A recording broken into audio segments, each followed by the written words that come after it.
Music for the longest time in history has been used as a medium of communication from all cultures of the world and continues to do so.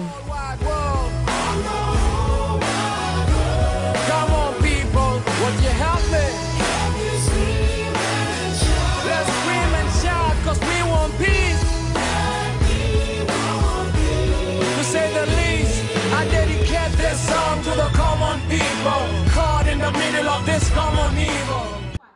It is used to express that which cannot be said. It is part of the growth of humanity. For me, music is about building human beings. If you have something significant to say, you have something which relates to others, I think it's all about the message. What are you trying to convey? What are you trying to express? How does that relate to others? So also develop your character. I think music and character go hand in hand. So you have to have something to say in terms of, they say that musicians also a poet or a philosopher or someone who's wise. They have something to share with others. So I'd just get them to think about the issues surrounding them and how they can positively influence that with music. According to Maggie and Winnie, who are teachers by profession, music can also dictate how a nation moves, since music and character go hand in hand. So whether we know it or not, whether we like it or not, music really is a huge part of how we move as a nation.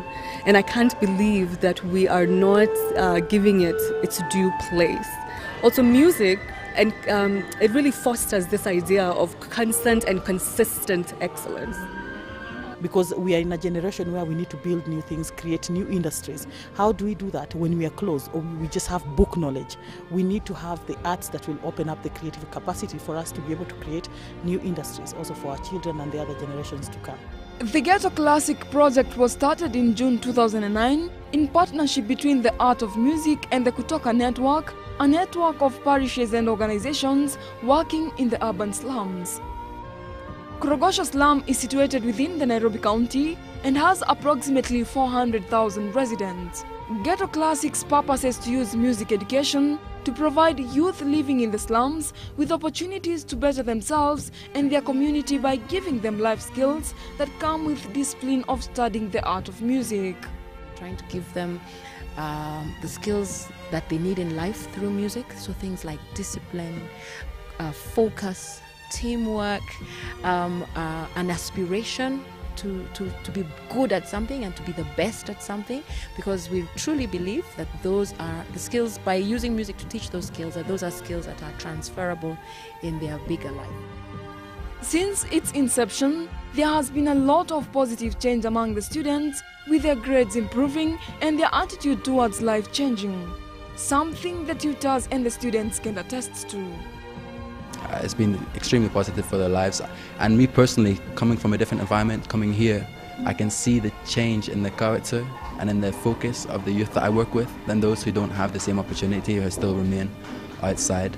Okay, being in a Ghetto Classic has been a motivation, especially to me, because when people see it, they don't believe it, and they don't believe such an incident can occur. Being in Ghetto Classic and being a member of the brass band has done me so many goods, because most of this time, Sundays, I've been idle. I was idle, just being at home, nothing to do. It keeps the children busy and you understanding that this is a slum. So instead of them going to engage in other illegal things or maybe idleness, you know, they are teenagers, and an idle teenager can be very dangerous around. So this keeps them busy and it also keeps them focused. The project, though growing tremendously, has major challenges, with the main one being that the students have only accessed the instruments on Sundays, the actual day of the practice, thus slowing their learning process. It's an ongoing process in terms of administration, organization. There are some people who've been playing 2 months, some people have been playing for 2 years. And so we're still going through the process. Should we split it up into 2 groups? You know, the beginning group and the advanced group. But then that means we need to arrange the times with the venue and the tutors. So that we're still going through that process. That's a difficulty, a challenge we're still facing. the tutors at times are not in, and you have to learn something new. So at times when the tutor comes back, you have to repeat some things instead of going on. And at times you don't have the instrument throughout the week that you can practice each and every day, because it needs much and much rehearsals. Availability of instruments is a big challenge. We are very grateful to the Goethe Institute who have bought us some instruments, but more would be very, very welcome. We can teach more and more kids. Then we need more volunteers, people to work, to come and give their time and help build the program, you know. Is instruments, availability to the kids during the week, because they've been staying at the Art of Music, so the kids cannot, or rather the children cannot access them during the week. Through thick and thin, they have managed to keep the youth from negative influence, and according to their tutors, a lot has changed.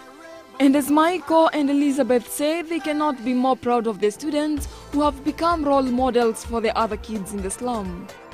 To be honest, I feel really proud. I'm really happy at the extent of development which they've achieved.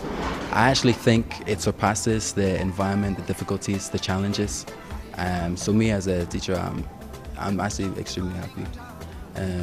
There's obviously always a lot to be gained, but some of the musicians have been playing for 2 months, 4 months, 6 months, and yet they can still play 3 songs. Discipline. You have to be disciplined. There's nothing about, you know, you come this week, next week you don't come, you come late, or we don't accept that, you know. So it is a commitment that the kids in Ghetto Classics have to be willing to make. And anyone who's willing to make that commitment and is really passionate about music, or you know, wants that opportunity, that which they should be able to get it. Music in itself is healing. It is an explosive expression of humans. It is something we are all touched by, despite our cultural background. Everyone loves music, and it is in this regard that all those who wish to be part of music industry are urged not to give up, but to work towards their dreams. But start where you are. The bottom line of my advice, start where you are. Even if your parents don't encourage you, start by writing music, start by singing, start by playing something, figure out what excites you musically and pursue it. So if they have the love of music in their hearts, they should just not give up. A dream never dies. It is up to us to realize our dreams. If you want to become a singer, if you want to become an actor, even if you want to become a teacher for that matter, anything in life, realize your dream. But you can only realize your dream if you also have the fear of the Lord in you, because without guidance from God, you will not get far. The teaching team includes 10 tutors who work under a music director. Each tutor a 3-hour session per week that involves ensemble work, sectional work, as well as studying the theory of music. Each tutor works with the students playing their specific instruments. You will all agree with me that it is incredibly heartwarming to see the students playing and yearning to learn more, not forgetting that, after silence, that which comes nearest to expressing the inexpressible is music. Mariette Salvin, GBS.